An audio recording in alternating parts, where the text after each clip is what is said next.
창세기 8장 20절에서 22절까지 말씀입니다.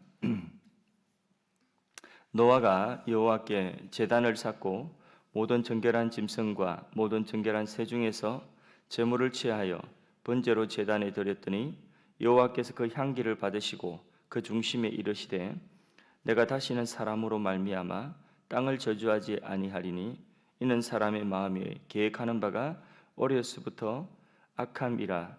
내가 전에 행하던 것 같이 모든 생물을 다시 멸하지 아니하리니 땅이 있을 동안에는 심음과 거둠과 추위와 더위와 여름과 겨울과 낮과 밤이 쉬지 아니하리라.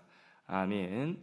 오늘 이 말씀 가지고 방주에서 나와서 가장 먼저 이런 제목으로 은혜 나누겠습니다.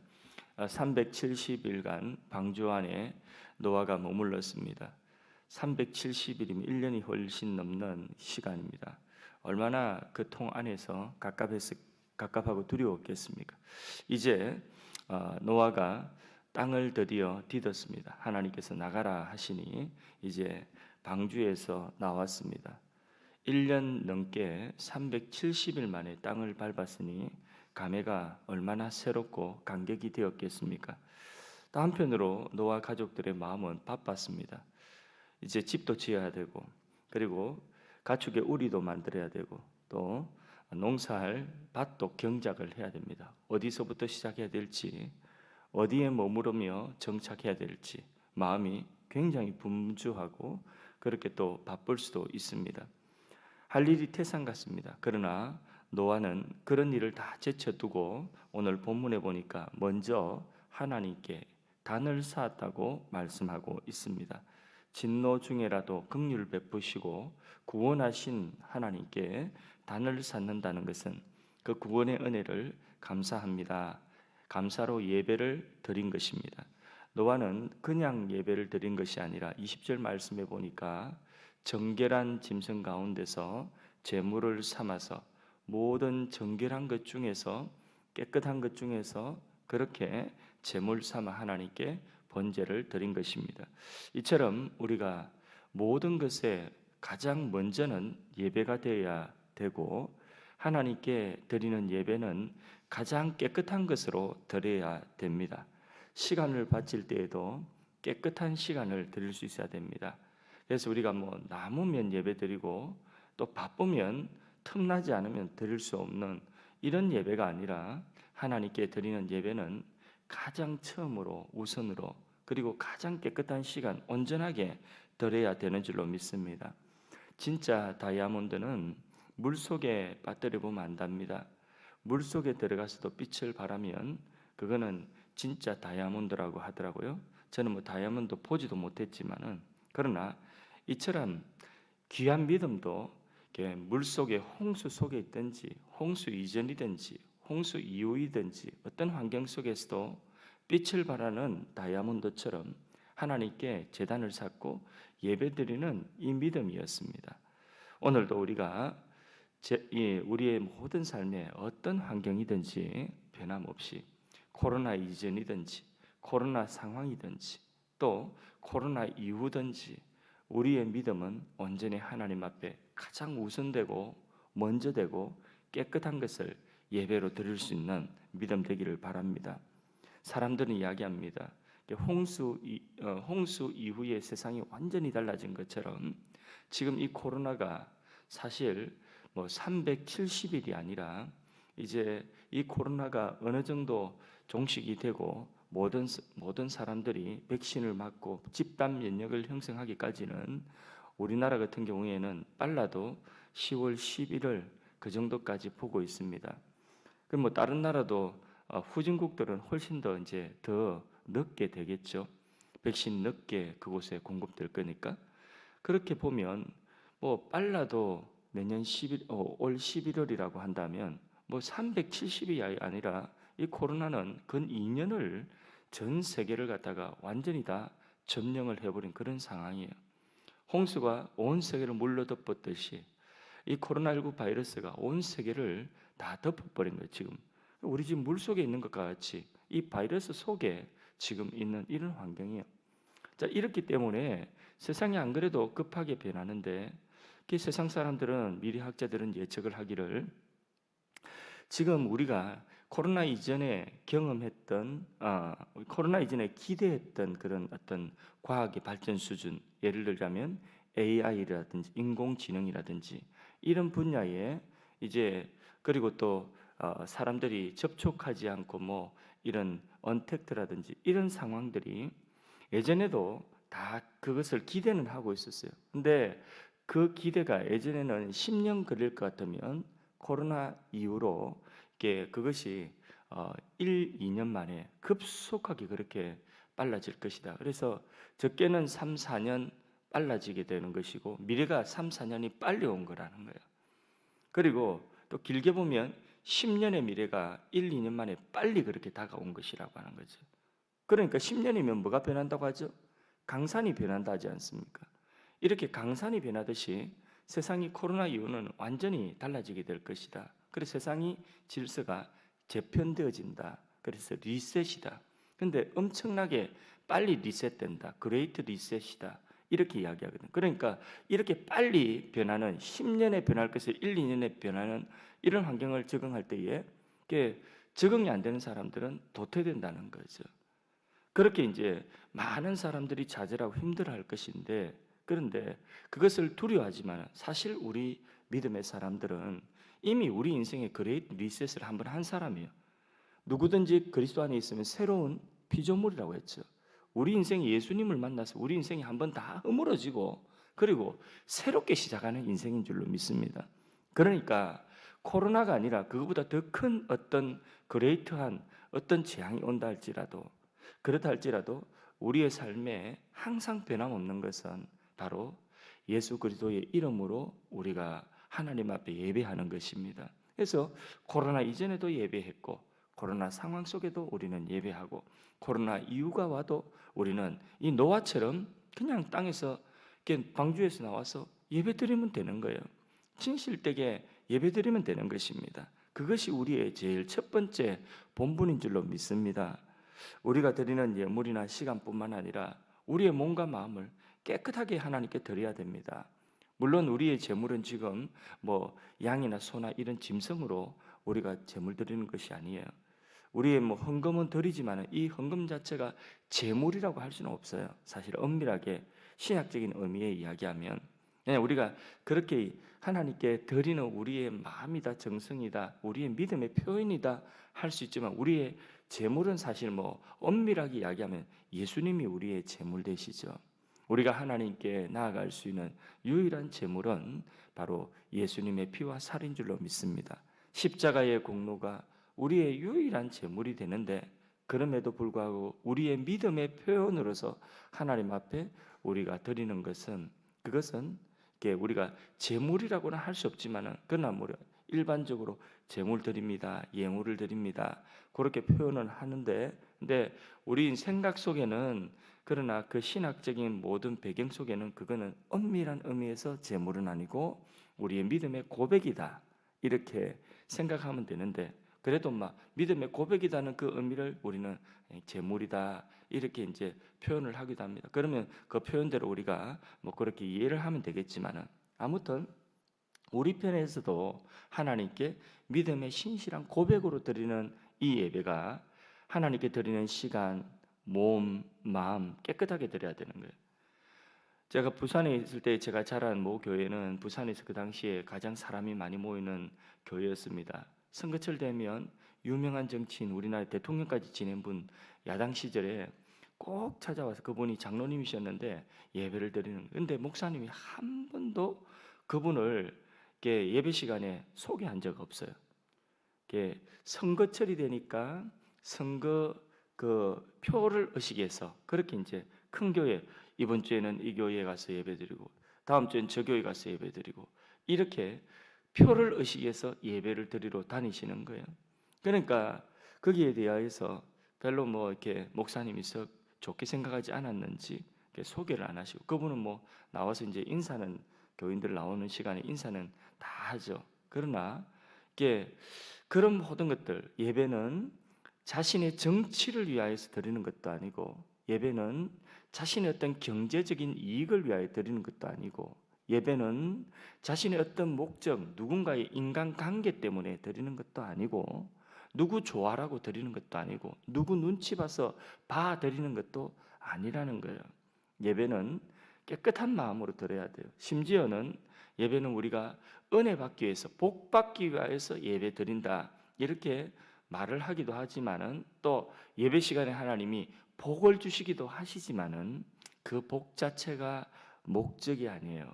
예배는 하나님께 모든 우리의 시간, 몸과 마음이 깨끗하고 순수하게 하나님을 향한 예배가 온전한 예배인 것입니다. 그래서 오늘 우리가 하나님 앞에 예배드리는 이 예배가 깨끗한 것으로, 우리 시간, 몸, 마음 깨끗한 것으로 예배를 드려야 하는 것입니다. 구원받은 사람의 첫 번째 의무는 바로 예배인 것입니다. 벌써 마음속에 구원받은 사람은 예배의 시간을 그리워합니다. 그리고 그 예배의 시간을 사모합니다. 그리고 예배 시간이 그 시간이 되면 예배의 자리로 달려 나오는 것입니다. 그렇게 예배를 드리지 못하고 예배 드리지 못하는 그 마음속에 갑갑함이 있고 답답함이 있고 뭔가 숨 쉴 수 없는 것 같은 그런 답답함이 있는 것이 바로 뭐냐? 성령 받은 사람, 구원받은 사람의 모습인 줄로 믿습니다. 그래서 시편 84편 5절에 주께 힘을 얻고, 다시 말해서 구원을 얻은 사람은 그 마음에 시온의 대로가 있다고 했어요. 어디를 향한 시온의 대로인가? 예배를 향한 시온의 대로인 것입니다. 다윗은 하나님의 성전, 여호와의 성전을 향한 시온의 대로가 그에게 열려 있었어요. 그러니까 언제나 그 성전에 출입하고 성전에 예배하기 위하여 가는 그 길이 활짝활짝 다윗에게는 열려 있었다는 거예요. 시온의 대로처럼, 넓은 길처럼. 어떤 사람, 술 좋아하는 사람은 술에 시온의 대로가 열려 있는 거예요. 술집을 향하여서. 그래서 아이고 오늘 한잔 해야 될 긴데 누구 만나서 한잔 할까? 한잔할 건수만 계속 찾는 거예요. 한 잔이 아니에요. 그냥 한잔 할까? 술 먹는다는 그런 관용적인 표현입니다. 여기 계신 분들은 그런 경건한 분들이 돼가지고 그런 표현을 잘 모를까 싶어서, 어쨌든 어디서 오늘 한잔 할까? 누구 만나서 한잔 할까? 이 생각만 하루 온종일 하고 있는 거예요. 그리고 퇴근하면 시온의 대로가 어디로 열려 있어요? 술집으로 열려 있는 거예요. 퇴근하고 가면 어디로 앉아 있느냐? 술집에 들어앉아 있는 것입니다. 술 좋아하는 사람 그런 거예요. 요즘에는 주식 투자, 출근했어도 일할 생각 아니에요. 컴퓨터에 막 그것만 보고 있는 거예요.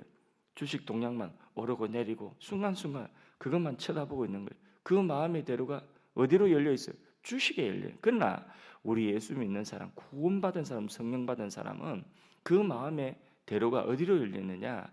바로 시온, 하나님께 예배하는 그 자리에 마음이 활짝 그렇게 길이 열려 있다는 것입니다. 그래서 오늘 우리가 예배를 드리는 시간이 되면 그 예배드리는, 아이고 오늘 금요일이지, 금요 밤에 기도에 예배 있지 하고 그 마음에 그 대로가 활짝 열려져서 그 예배하는 자리로 그렇게 나아가는 것입니다. 성령 받은 사람은 교회를 그리워하고 성령 받은 사람은 예배를 그리워합니다.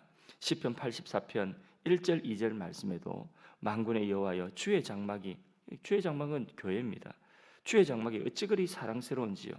내 영혼이 여호와의 궁정, 바로 하나님의 전 교회입니다. 여호와의 궁정을 사모하여 쇠약하며 내 마음과 육체가 살아계신 하나님께 부르짖나이다. 혹시라도 몸이 연약하고 질병 때문에, 병 때문에 움직일 수 없는 그런 상황이 있어서 병석에 있으면 교회 나오지 못하여서 그렇게 하나님의 궁정을 사모하는 그런 마음에 내가 쇠약하였으며 이런 마음이 있다는 거예요. 하나님께 내 몸이 쇠약하여서 이게 내 몸이 지금 연약하게 나오지, 예배드리러 나오지 못하는 그런 마음의 사모함 때문에 내 영혼, 내 마음이 이 쇠약하여서, 그래서 살아계신 하나님께 내가 부르짖나이다, 이런 마음이 있다는 거예요. 구원받은 사람, 성령 받은 사람. 코로나19로 인하여서 이게 성전 예배 드리지 못하고 인터넷으로 예배를 드리시는 분들에게 이런 마음들이 다 부어지기를 주님 이름으로 축복합니다. 그래서 어찌하면 때가 되면, 어찌하면 이제는 하나님께 나갈까? 이제는 예배의 자리로 나갈까? 코로나19로 인한 이 인터넷 예배는 우리에게 많은 변화를 줄 것인데 긍정적인 변화는 아닙니다.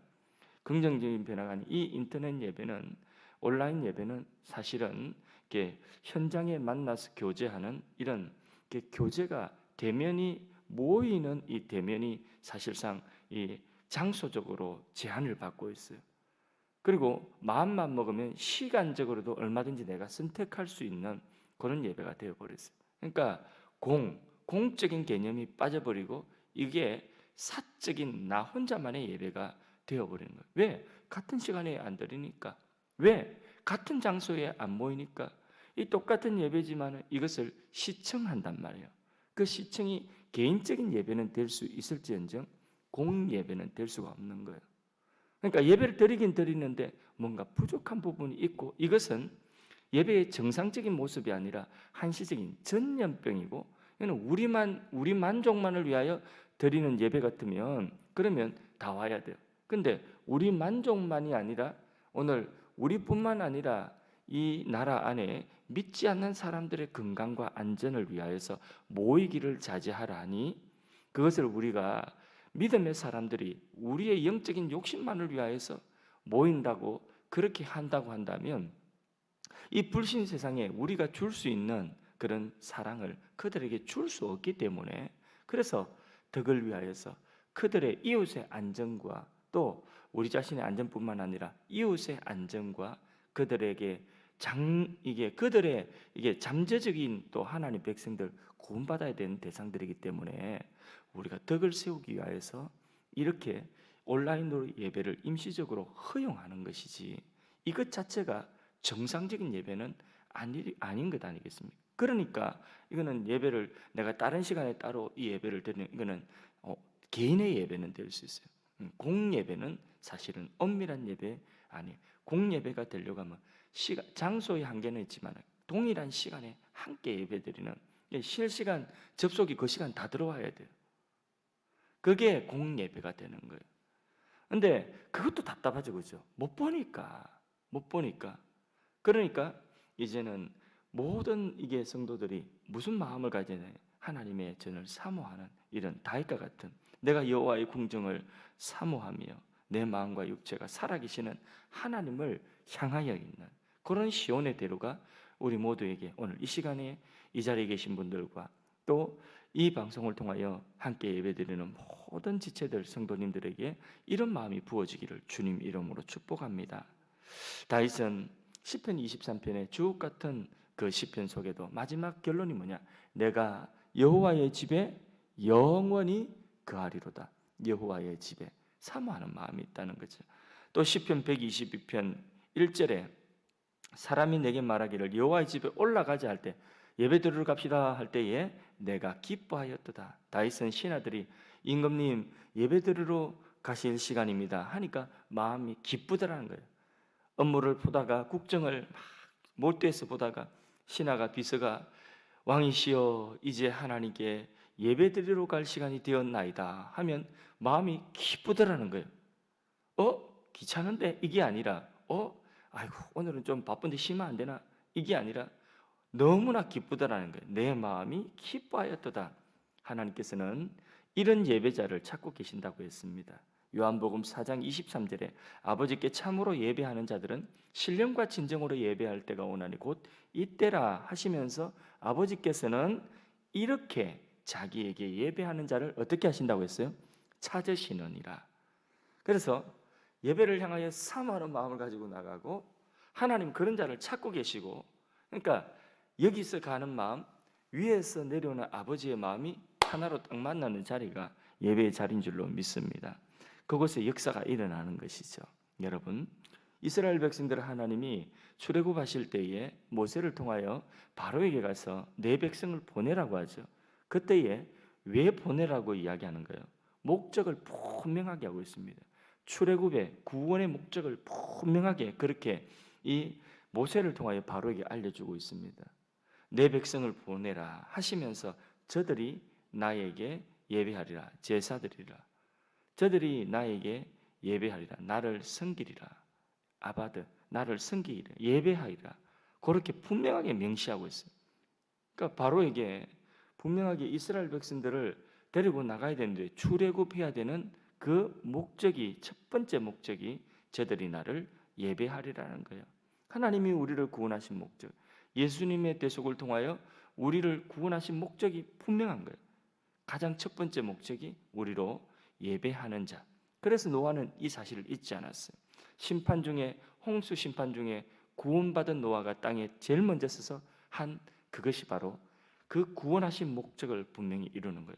셋의 후손이 그 경건한 혈통 아벨의 그 영적인 계통으로서 예배, 이 예배를 이어나가는 그 일을 노아는 방주에서 나오자마자, 물에서 구원받자마자 처음으로 한 일이 예배라고 하는 것입니다. 이런 예배를 드리는 자에게 하나님께서는 은혜를 베푸시는 줄로 믿습니다. 은혜를 받으면 얼굴이 변합니다. 꺼벙한 모습으로 교회에 와서도 말씀을 받으면, 은혜를 받으면 얼굴이 환해지고 눈에 빛이 나는 거예요. 총명이 생기는, 마음이 살아나고 소망이 생기는 것입니다. 할렐루야. 예배 시간에 은혜가 흐르기 때문에 그런 것입니다. 요즘은 우리나라도 선진국이 되어서요, 버스나 또는 어디 공공장소에서나 이런 데서 담배를 피지 않습니다. 금연이죠. 심지어는 건물 안에서도, 식당에서도, 밥 먹는 식당에서도 금연이에요. 근데 후진국들을 가면, 식당에 가면 다 담배 피우죠. 식당 가면 연기가 자욱해요. 근데 우리나라 이제 선진국이 되어서 식당에서도 담배를 피우고 싶은 사람은 나가서 요거만한 꼴방 같은 데 들어가가지고 뻐끔뻐끔하고 이렇게 나와야 돼요. 요즘에 반려견을 많이 키우는데 강아지들 중에서 제일 싫어하는 주인이 누구냐 하면 담배 피우는 주인이라는. 왜? 강아지가 암 같은 거 안 걸리는데 담배 피우는 주인 옆에 있으면 암이 걸린답니다. 그러니까 강아지가 제일 싫어하는 주인이, 어떤 최악의 주인이 집에서 막 담배 피우는 이런 주인이랍니다. 걔한테도 멸시를 받는 거예요. 그러니까 이 사람들이요, 공항이나 저 운수역이나 앞에 가면 거기 의사라도 변호사라도 전문직을 가진 화이트 칼라라도 그 조그마한 유리상자 같은 데 들어가가지고 거기서 한 대 붙겠다고 뻐끔뻐끔 이러고 있는 거예요. 어떤 남자가 집에서 담배를 끊겠다고 호언을 했습니다. 앞으로 내가 담배 피면 짐승이다, 사람이 아니다, 이렇게 이야기를 해놓고 일주일이 못 가서 담배 피다가 자기 아내한테 들킨 거예요. 그러니까 변명한다고 하는 변명이 뭐냐면, 내가 앞으로 안 피는다고 했지 옆으로 안 피는다고 했냐, 이렇게 이야기를 했다는 거죠. 보세요. 아무리 많이 배워도, 아무리 지혜가 있는 사람이다, 이 담배 하나를 끊지를 못하는 거예요. 운수역에 가보세요. 공항에 가보세요. 거기 유리창 같은데 그 안에 조그마한 그 부스에 들어가가지고 뽀끔뽀끔 사람들이 지나가면서, 아이고, 나는 지나가면서 항상 그런 생각, 아이고, 저걸 못 꺼내가지고 저렇게 쌓고 있나? 원숭이 구경하듯이 이 안에, 유리 안에 들어있는, 그리고 모여가지고 막 저 나름대로는 멋있는 사람, 높은 사람이라고 하는 사람들, 젊은 사람도, 나이 든 사람도 그걸 못 꺼내가지고 뻐끔뻐끔하고 이렇게 이러고 있는 모습 보면서 지나가면서 한심타 원숭이 보듯이 지나가는 거예요. 왜 이렇게 멸시를 당하면서도 못 끊는, 자기가 이게 끊어야 되는 자기 몸의 이상을 느끼면서도 못 끊는 거예요. 능력이 없어서 그래요. 그래서 옛날에 옥포조선소에 사장님이 믿음이 좋은 분이었는데, 자기 목사님을 소개를 할 때에 자기 회사에 이게 수천 명 직원들을 모아놓고 강연하는데, 강사를 자기 목사님을, 담임 목사님을 초청을 한 거예요. 그 목사님이 얼마나 큰 교회고 얼마나 유명한 목사님이고, 이것 소개한 것이 아니라 자기 목사님 소개할 때 한마디로 완전히 모든 사람들 전부 다 집중하게 했다는 거죠. 그 한마디가 뭐냐면, 이분이 저를 담배 끊게 하신 분입니다, 이렇게 이야기를 하는 거예요. 평생을 못 끊은 담배인데, 그런데 이분의 말씀을 듣고 내가 담배를 끊었다는, 그러니까 여러분 집중하세요, 이거라는 거예요. 사람들이 집중하더라는 거예요. 이분이 어떤 큰 교회 목사님, 사람들은 근데 귀를 기울이지 않더라는 거예요. 아무튼 담배 하나 끊는 이것도 악한 습관이라는 것을 알면서도 끊지 못하는 거예요. 그런데 은혜를 받고 나니까 이 담배를 끊는 거예요. 이 담배를 끊어버리고 악습을 끊어버리고 죄의 사슬을 끊어버리는 그런 능력이 주어지더라는 거죠. 예배 가운데 하나님은 이런 능력을 우리에게 부어주시는 줄로 믿습니다. 하나님은 가장 우선으로 존귀하게 하나님을 찾는 자를 그를 존귀하게 또 여기시는 줄로 믿습니다. 그러니까 악습이 끊어지고 은혜를 받아서 하나님께 존귀함을 얻게 되고 또 노아는 진노 중이라도 이 심판 가운데서도 구원을 받지 않았습니까? 여기 21절 22절 말씀에 하나님이 이 향기를 번제의 향기, 이 예배의 향기를 향기롭구나 받으시는 거예요. 이제는 내가 다시는 사람 때문에 이 세상을 심판하지 아니하여 그들이 본래 악하지만은 내가 다시는 사람의 생명을 내가 물로 심판하는 일이 없을 것이다 하면서 하나님께서 긍휼을 베풀어 주신 거죠. 이 땅에 긍휼을 베풀어 주신 거죠. 마찬가지 오늘 우리가 하나님 앞에 긍휼을 입는 것, 온 세상이 진노를 받는 가운데서도 하나님께 긍휼을 입는 길은 다른 길 아닙니다. 예배드리는 길입니다. 이 노아처럼 진실된 예배를 드릴 때에 진노 중이라도 긍휼을 얻게 되는 줄로 믿습니다. 오늘 코로나19가 온 세상을 다 덮고 있다 할지라도 우리가 하나님께 진실된 예배자로 쓸 때에 이 진노 중에라도 하나님의 긍휼을 잊게 되는 줄로 믿습니다. 그렇게 우리가 하나님의 긍휼을 잊고 노아처럼 하나님의 리셋, 하나님이 새롭게 시작하는 리셋시키고 리스타트, 새롭게 시작하는 하나님의 역사에 하나님은 우리를 사용하실 줄로 믿습니다. 주여, 오늘도 진실된 예배자로 서게 하시고 이 시간에 나의 예배가 나의 삶의 예배로 내 머리털 하나의 영역까지도 하나님의 주되심, 예수님의 주되심을 고백하며 살겠습니다. 그래서 우리의 오늘의 하루도 삶의 예배로 이어지는 하나님만이 영광을 받으시고 하나님의 은혜를 잊고 하나님의 긍휼을 잊고 하나님의 높여주심을 잊게 되는 우리 모두가 되도록 기도하시기 바랍니다. 우리 자유롭게 기도하시겠습니다.